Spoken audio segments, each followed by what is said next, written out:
Hello' viewers welcome back to YouTube channel study alpha মই সুজন। আজিৰ এই ভিডিঅ'টো 2024 বৰ্ষৰ মেট্ৰিক পৰীক্ষাৰ কাৰণে অতি গুৰুত্বপূৰ্ণ, কিয়নো আজিৰ এই ভিডিঅ'টোৰ জৰিয়তে মেট্ৰিক পৰীক্ষাৰ হিন্দী ছাবজেক্টৰ বাবে অতি গুৰুত্বপূৰ্ণ কেইটামান হিন্দী লেটাৰ আগবঢ়াম, যিবোৰ মেট্ৰিকৰ দৃষ্টিকোণৰ পৰা অতি গুৰুত্বপূৰ্ণ। চ' বলক ভিডিঅ'টো আৰম্ভ কৰোঁ।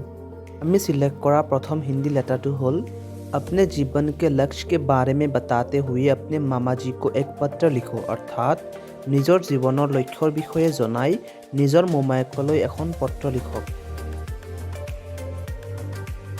আমি সিলেক্ট কৰা দ্বিতীয় নম্বৰ লেটাৰটো হ'ল मान लो कि तुम्हारा नाम कमल है और किसी महीने में तुम स्कूल में अनुपस्थित रहे हो।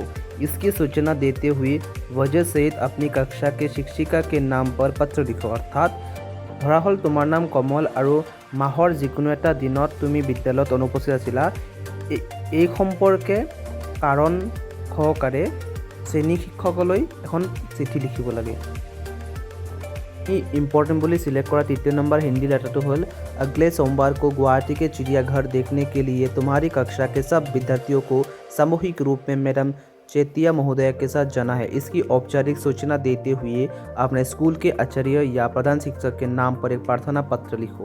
अर्थात অহা সোমবাৰে গুৱাহাটীৰ চিৰিয়াখানা দেখিবলৈ তোমাৰ শ্ৰেণীকোঠাৰ সকলো ছাত্ৰ ছাত্ৰীক সাৰ্বজনীনভাৱে মেডাম চেতিয়া মহোদয়ৰ সৈতে যাব লাগে। এই সম্পৰ্কত আনুষ্ঠানিক ঘোষণা দিবলৈ স্কুলৰ আচাৰ্য বা প্ৰধান শিক্ষকলৈ এক প্ৰাৰ্থনা পত্ৰ লিখিব লাগে।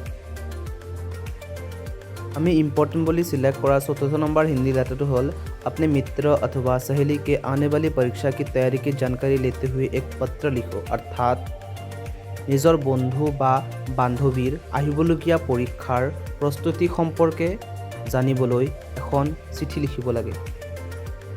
আমি इम्पोर्टेंट बोली सिलेक्ट करा 5 नंबर हिंदी लेटर तो होल किसी विशेष कारण से विद्यालय की कक्षाओं में अनुपस्थित रहने के कारण छुट्टी की मंजूरी हेतु विद्यालय के प्राचार्य या प्रधान शिक्षक के नाम पर एक प्रार्थना पत्र लिखो। अर्थात কিবা বিশেষ কাৰণৰ বাবে বিদ্যালয়ত অনুপস্থিত থকাৰ বাবে সেই দিনখিনিৰ ছুটি মঞ্জুৰিৰ বাবে বিদ্যালয়ৰ প্ৰধান শিক্ষকলৈ এখন চিঠি লিখিব লাগে। আমি इम्पोर्टेंट बोली सिलेक्ट करा 6 नंबर हिंदी लेटर तो होल अपने विद्यालय के प्राचार्य महोदय को स्थानांतरण प्रमाण पत्र प्रदान करने के लिए आवेदन पत्र लिखिए। अर्थात নিজৰ বিদ্যালয়ৰ প্ৰধান শিক্ষকলৈ স্থানান্তৰণ প্ৰমাণ পত্ৰ অৰ্থাৎ ট্ৰান্সফাৰ সাৰ্টিফিকেটৰ বাবে এখন আবেদন পত্ৰ লিখিব লাগে।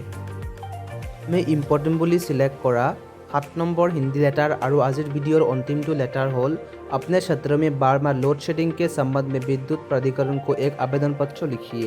अर्थात নিজৰ এলেকাত বাৰে বাৰে লোড শেডিং অৰ্থাৎ বিদ্যুৎ কৰ্তনৰ সমস্যাৰ বিষয়ে জনাই বিদ্যুৎ কৰ্তৃপক্ষলৈ এখন চিঠি লিখিব লাগে। আজিৰ এই ভিডিঅ'টিৰ জৰিয়তে মেট্ৰিক পৰীক্ষা 2024 বৰ্ষৰ হিন্দী বিষয়ৰ এটা গ্ৰামাৰৰ এক ইম্পৰ্টেণ্ট অংশ লেটাৰ ৰাইটিং, এই ভিডিঅ'টিৰ জৰিয়তে কেইটামান লেটাৰ আগবঢ়োৱা হ'ল যিবোৰ মেট্ৰিকৰ দৃষ্টিকোণৰ পৰা অতি গুৰুত্বপূৰ্ণ। ভিডিঅ'টো ভাল লাগিলে লাইক শ্বেয়াৰ আৰু চেনেলটো ছাবস্ক্ৰাইব কৰিবলৈ নাপাহৰিব। Thank you very much. জয় হিন্দ, জয় অসম।